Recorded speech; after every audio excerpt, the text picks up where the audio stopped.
विशिष्ट अतिथिगण, देवियों और स्वजनों, ओम शांति। ब्रह्मा कुमारी संस्थान द्वारा आयोजित राष्ट्रीय अभियान कर्मयोग द्वारा सशक्त भारत का शुभारंभ करते हुए मुझे हार्दिक प्रसन्नता हो रही है। राष्ट्रीय महत्व के इस अभियान को मूर्त रूप देने के लिए मैं ब्रह्मा कुमारी परिवार के सभी सदस्यों को बहुत बहुत बधाई देती हूँ। हमने अपने देश को वर्ष 2047 तक विकसित भारत बनाने का लक्ष्य रखा है। एक विकसित राष्ट्र के निर्माण के लिए राजनीतिक स्थिरता और मजबूत अर्थव्यवस्था के साथ साथ स्वस्थ, शिक्षित तथा जिम्मेदार नागरिक होना आवश्यक है, क्योंकि देशवासियों की सक्रिय भागीदारी के बिना किसी भी राष्ट्रीय लक्ष्य को प्राप्त करना कठिन है। किसी भी देश के संतुलित और समग्र विकास के लिए भौतिक प्रगति में नैतिकता और आध्यात्मिकता के समायोजन अत्यंत आवश्यक है। आर्थिक प्रगति से समृद्धि बढ़ती है तथा तकनीकी प्रगति नवाचार, दक्षता और प्रतिस्पर्धा को बढ़ावा देती है। ये एक समृद्ध राष्ट्र की नींव रखते हैं, लेकिन नैतिकता विहीन आर्थिक और तकनीकी विकास समाज में असंतुलन पैदा कर सकते हैं। उदाहरण के लिए, अनैतिक आर्थिक प्रगति से धन और संसाधन का केंद्रीकरण हो सकता है, पर्यावरण को क्षति हो सकती है, समाज के कमजोर वर्गों का शोषण हो सकता है। नैतिक मूल्यों के बिना टेक्नोलॉजी का प्रयोग मानवता के लिए संहारक हो सकता है। अध्यात्म हमें कुछ आधारभूत मूल्यों का और एक नैतिक रूपरेखा प्रदान करता है, जो कर्मयोग या निस्वार्थ सेवा करने के लिए प्रेरित करते हैं। अध्यात्म सत्यनिष्ठा, करुणा, अहिंसा और दूसरों की सेवा जैसे सद्गुणों पर भी बल देता है। ये ऐसे सिद्धांत है जो एक शांतिपूर्ण और न्यायपूर्ण समाज के निर्माण के लिए आवश्यक है।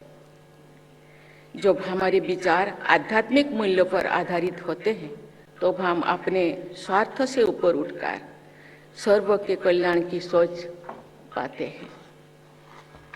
देश के नेतृत्व में आध्यात्मिकता के आधार पर न्यायपूर्ण प्रशासनिक निर्णय लिए जा सकते हैं।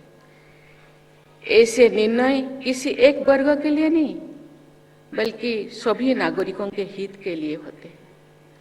जब सरकार के कार्य न्यायपूर्ण होते हैं, तो उससे स्वतः ही समाज में विश्वास और स्थिरता को बढ़ावा मिलता है।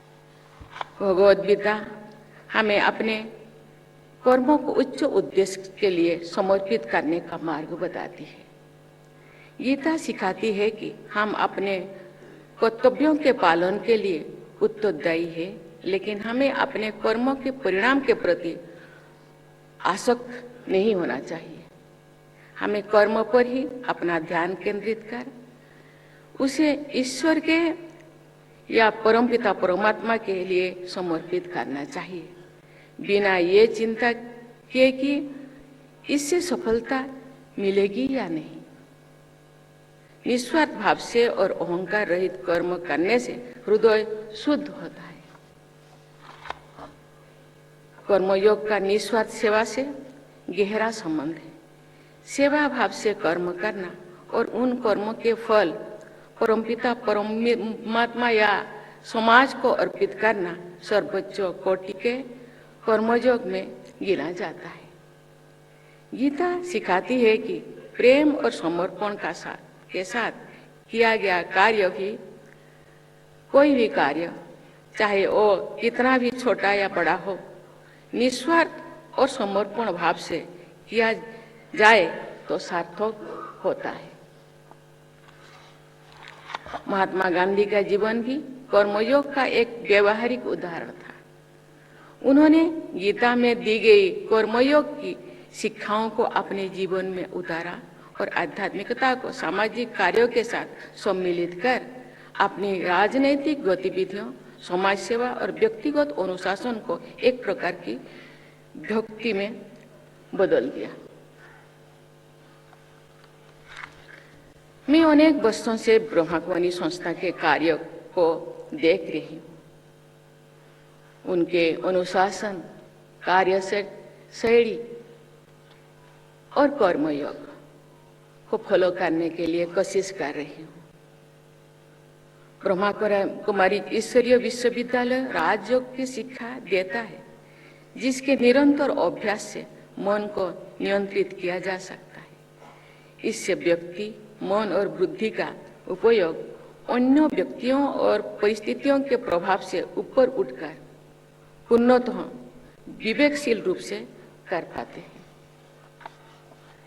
राजयोग केवल एक स्थान पर बैठकर आत्मचिंतन करना नहीं है, चलते फिरते काम करते कर्मयोग उसका एक मजबूत हिस्सा होता है। आध्यात्मिक की वास्तविक उपयोगिता हमारे व्यवहारिक जीवन में है। अपने सभी उत्तरदायित्व निभाते हुए ऊंचे आध्यात्मिक सिद्धांतों का पालन करना ही कर्मयोग है। कर्म हर व्यक्ति को करना है, परंतु कर्म करते हुए हमारी मनोस्थिति कैसे हो, ये कर्मों के परिणाम को निर्धारित करना है। जब हम सर्वों के प्रति कल्याण की भावना रखकर कर्म करते हैं तो उन कर्मों के परिणाम श्रेष्ठ होते हैं।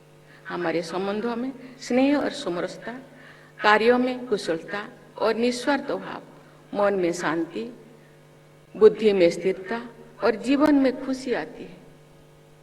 ब्रह्मा कुमारी से जुड़े लाखों व्यक्ति आज कर्मयोग का नियमित अभ्यास कर एक सार्थक जीवन जी रहे हैं।